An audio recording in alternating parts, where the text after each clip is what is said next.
Hello to the beautiful collectives out there. Welcome to my channel, Astro, and this is your monthly forecast for June 2026. Okay, and before we get into the signs, I just want to share with you that on the 31st of May at 9 degrees, we have a full blue moon in Sagittarius. And this is the second full moon in May. All right, and that's happening on the 31st, as I said. So we're going to be entering into June with that energy of that once upon a time or once in a lifetime energy from this full blue moon. Okay, so set your intentions high and watch what happens. Okay, so this happens every 2 to 3 years. So this is once every blue moon. You know how that saying goes. And let's see. You may be seeking honest answers about your life's purpose during this time. This culmination and illumination brings hidden feelings to the surface. Unresolved questions may come up, or long avoided decisions that have been brewing since the previous full moon, which was the first one in Scorpio. Okay, so the new moon in Gemini is on the 14th of June, and this will be at 24 degrees, happening at 7:54 p.m. Pacific time. And at the end of June, we have a full moon, and that's on the 29th in Capricorn at 8 degrees. And Chiron is moving into Taurus and will stay there for approximately 8 years. Okay? Chiron is the wounded healer, and it is going to help you release those patterns around your self-worth and your value system as well. So, and it's also about, how you show up in your emotional world. But being in the sign of Taurus, it has to do with security. It has to do with your money. It has to do with your steadiness and your material things. Okay, do you do you value yourself on the external things in your life, or is your worth internal? So these are the energies that's going to be playing out for the next year, next 8 years for all of us to heal those insecure areas in our life that has to do with, our self-worth.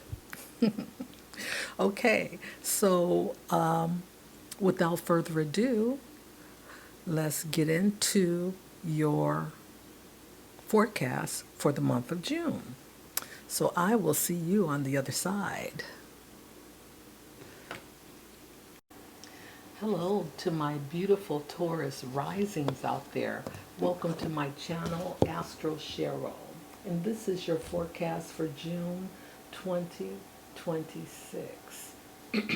Now, I did an introduction sharing the highlights of the month, but I want to just tell you now that Chiron, the wounded healer, he's entering your sign. And this is going to be happening for you in your first house. And Chiron is going to be sitting in your first house for 7.5, 8 years. Okay, so there's definitely some digging up of, how you perceive yourself, your body image, that's going to come up that wounded you at some point in your evolutionary process. This could be from past life.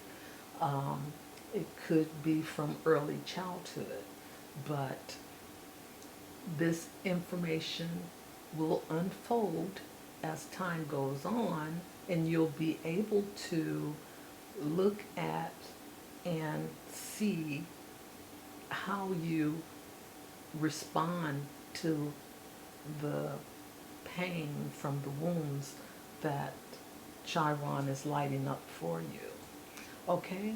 And because it's your first house, this has to do with your self-image and, how you're perceived. This is really some uh, transforming uh, energy about you that is happening for your highest good.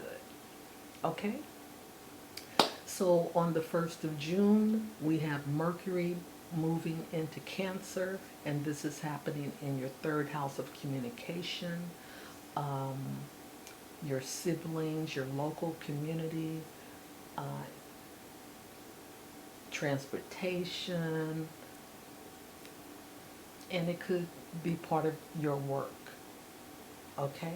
So during this transit, you may feel like your mind is more receptive and memory driven with thoughts tied to your feelings, okay? Because Cancer is about the moon, your emotions, family, and the past rather than just facts, okay? Now, your communication becomes more caring, protective, and empathetic. However, you may be a bit more sensitive or easily affected by tone and mood. This is a busy time for messages, errands, writing, and local movement, especially around nearby people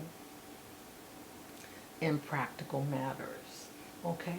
So just know that, Mercury rules the third house. However, Cancer is ruled by the moon and, sensitive, emotional, and family oriented. And the past is one of those historical things that Cancer like to keep. Okay, so on the 9th we have Venus conjunct Jupiter in Cancer. And again, this is happening in your third house of communication, short trips, your local community, your friends and siblings. So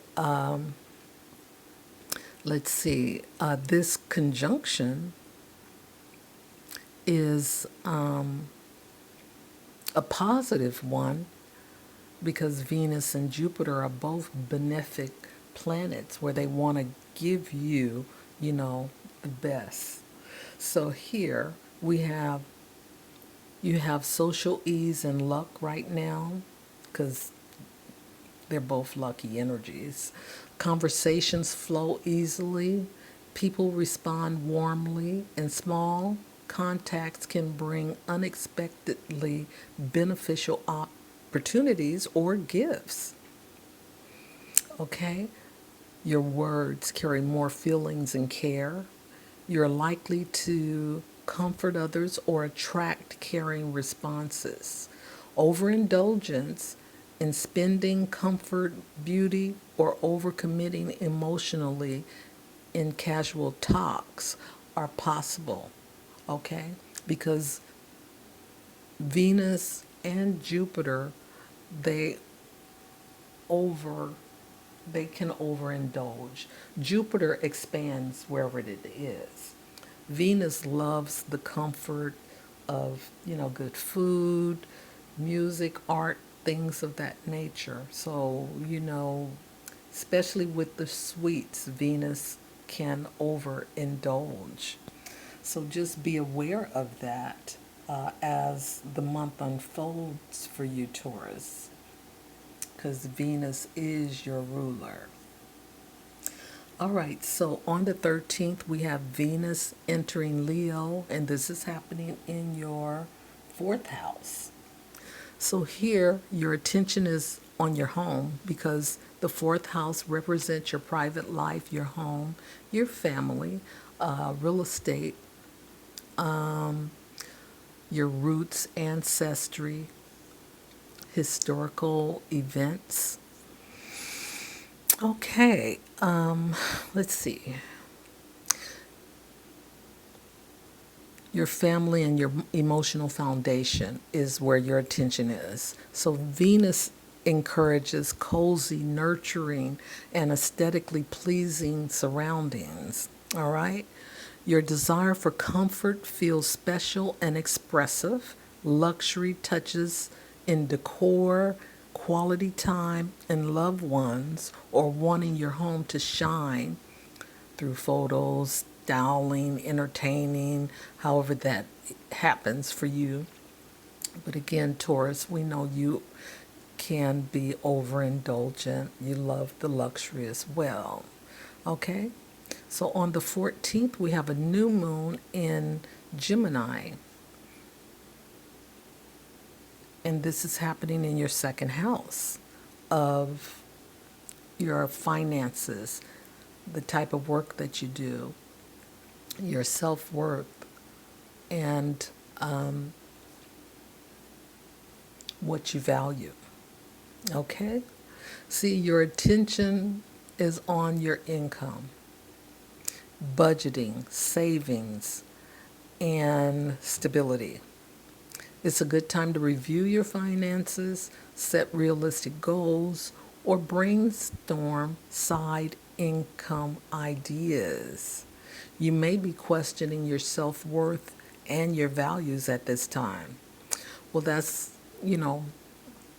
part of the process because Chiron is in your first house, and that's what Chiron is going to be opening up for you too.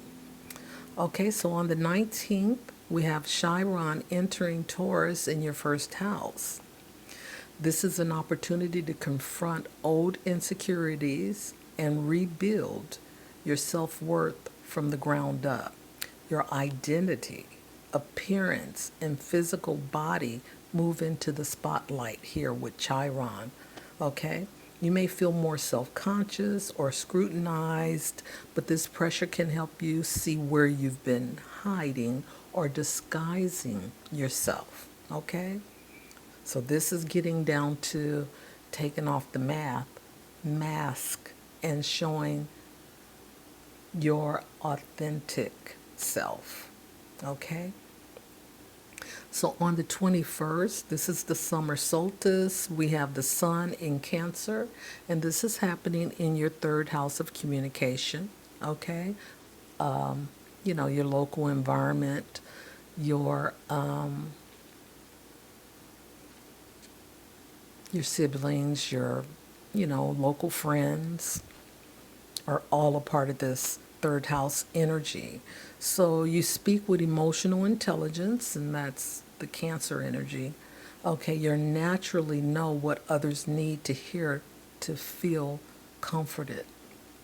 You have a deep connection to studying, and you feel what you read, not just understand it intellectually.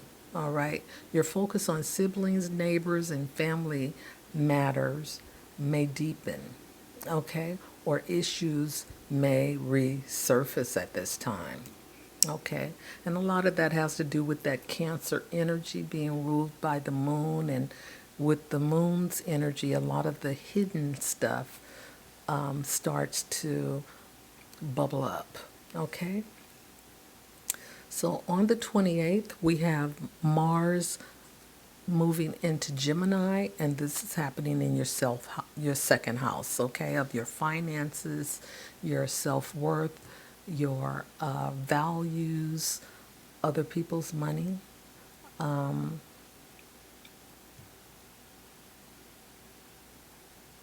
And I think that's, you know, pretty clear enough.